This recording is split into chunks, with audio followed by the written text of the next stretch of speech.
Hello hi, நாம் இன்றைக்கி பார்க்குறது ஜூஸியான சிக்கன் கிரேவி. அதுக்கு நம்ம கடாயில் கொஞ்சமாக எண்ணெய் விட்டுட்டு நம்ம நல்லா சிக்கனை கழுவி சுத்தம் பண்ணிக்கிறலாம். அது கூட நம்ம 2 அன்னாசிப்பூ அப்புறம் 2 கப் பட்டை எடுத்து வச்சுருக்கேன். இப்போது அந்த எண்ணெயில் நம்ம 2 பிரிஞ்சி இலை அப்புறம் எடுத்து வச்ச பட்டை அன்னாசிப்பூ எல்லாத்தையுமே சேர்த்துக்கிடலாம். இப்போது இது கூட நான் 3 பெரிய வெங்காயம் ஆஞ்சு வச்சுருக்கேன். ஸோ அதையும் போட்டு நல்லா நம்ம வதக்கிக்கிடலாம்.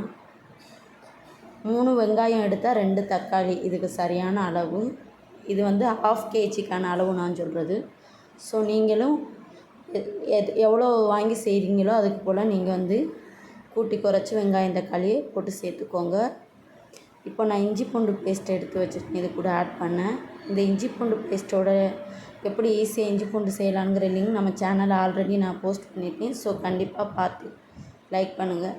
அப்புறம் நான் இந்த வெங்காயத்தோட கொஞ்சமாக உப்பு போட்டு வதக்கிக்கிறேன். ஏன்னா உப்பு போட்டு வதக்கும்போது நமக்கு ஈஸியாகவே வெங்காயம் வெந்துடும். ஸோ இல்லைன்னா கூட கொஞ்சம் டைம் எடுக்கும். ஸோ அதுக்காக தான் நான் கொஞ்சமாக உப்பு சேர்த்துருக்கேன். இப்போ நல்லா வதங்கட்டும். இதுக்கு ரொம்ப வதங்கணுங்கிறது அவசியம் இல்லை. பட் கிரேவிக்கு நமக்கு எந்த அளவுக்கு இருக்கணும்னு தெரியும். ஸோ அந்தளவுக்கு நல்லா வதங்கி வரணும். இப்போது நம்ம இது கூட எடுத்து வச்ச 2 தக்காளியவும் சேர்த்துக்கிடலாம். இந்த தக்காளி எடுக்கும்போது பார்த்து எடுத்துக்கோங்க, ஏன்னா பழமாக எடுத்துக்கோங்க, அப்போ தான் ரொம்ப சூப்பராக இருக்கும். இது கூட நம்ம கொஞ்சமாக இஞ்சி பூண்டு பேஸ்ட் எடுத்துக்கிறேன். இஞ்சி பூண்டு பேஸ்ட்லேயே நான் ஆல்ரெடி அரைக்கும் போதே மஞ்சள் பொடி போட்டு அரைச்சிட்டேன். ஸோ அதனால் நம்ம எக்ஸ்ட்ரா இந்த கிரேவிக்காக மஞ்சள் தூள் சேர்க்கணுங்கிற அவசியம் கிடையாது. ஸோ அதையும் போட்டு நம்ம நல்லா கிளறிக்கிடலாம். நல்லா வதங்கி வரட்டும். ஸோ அதுக்கு தட்டி நம்ம வெயிட் பண்ணலாம்.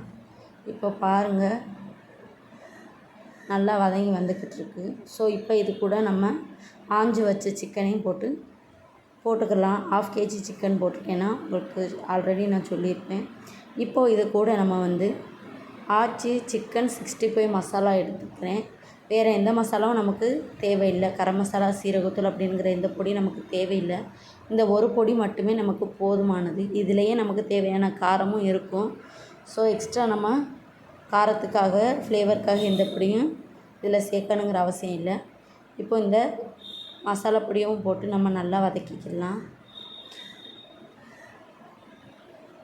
ஆல்ரெடி இதே ரெசிபி இதே லிங்கில் தான் நம்ம சிக்கனுக்கு பதிலாக அவிச்ச முட்டை சேர்த்து எக் கிரேவி பண்ணியிருப்போம். ஸோ அதையும் விருப்பப்பட்டவங்க பார்த்துக்கோங்க. ரெண்டுமே ஒரே இது தான், பட் டேஸ்ட்டு தான் நமக்கு டிஃப்ரெண்ட்டாக இருக்கும்.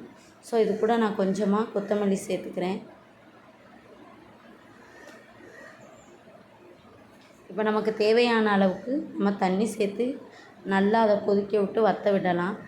இப்போ நான் சேர்த்துறேன், 1 டம்ளர் சேர்த்துருக்கேன். ஸோ நல்லா இந்த கிரேவி வரட்டும். நம்ம அதுக்கு தட்டி வெயிட் பண்ணலாம். கண்டிப்பாக எல்லோரும் ட்ரை பண்ணி பாருங்கள். இது ரொம்ப சூப்பராக இருக்கும். ஈஸியாக நம்ம ஒரு சிக்கன் கிரேவி பண்ணணும். அப்புறம் ரசம் குழம்பு வைக்க முடியாது, ஆல்ரெடி நிறையா வேலை இருக்குது, சட்டுன்னு நம்ம ஏதாச்சும் செஞ்சு சாப்பிடணும் சாதத்தோடன்னு நினச்சா இதை ட்ரை பண்ணி பாருங்கள். இது ஒன்றே போதும். ஸ்கூலுக்கு போகிறவங்க, அப்புறம் பேச்சுலர்ஸ் பசங்க, காலேஜுக்கு போகிறவங்களுக்குலாம் ரொம்ப ஈஸியான ரெசிபி. ஸோ எல்லாருமே ஈஸியாக ட்ரை பண்ணி பார்க்கலாம், நல்லா வரும். ஸோ இப்போ பாருங்கள், நம்ம ஊற்றின தண்ணி எல்லாம் நல்லா வற்றி வந்துட்டு இப்போ கிரேவியை இன்னும் கொஞ்சம் நேரம் நம்ம அப்படியே அடுப்பில் போட்டு நல்லா கொதிக்க விடலாம். இதுக்கு சரியான பக்குவம் என்னென்னா, நம்ம ஊற்றிருக்கிற எண்ணெய் அது பிரிஞ்சு வரும். ஸோ அதுதான் இதுக்கு கரெக்டான ஸ்டேஜ். அப்போ நம்ம கிரேவி பர்ஃபெக்டாக தயாராகிட்டோம் நம்ம கண்டுபிடிச்சிடலாம். ஸோ இப்போ பாருங்கள், லேஸாக நம்ம ஊற்றின எண்ணெய் நல்லா வருது. இப்போ பாருங்கள், இது கூட இப்போ இன்னும் கூட கொஞ்சம் கொத்தமல்லி சேர்த்துட்டு நம்ம அடுப்பை ஆஃப் பண்ணிக்கிடலாம். ஸோ நம்ம சேனலில் நிறைய பேர் பார்க்குறீங்க, சப்ஸ்கிரைப் பண்ணி லைக் பண்ணி பாருங்கள்.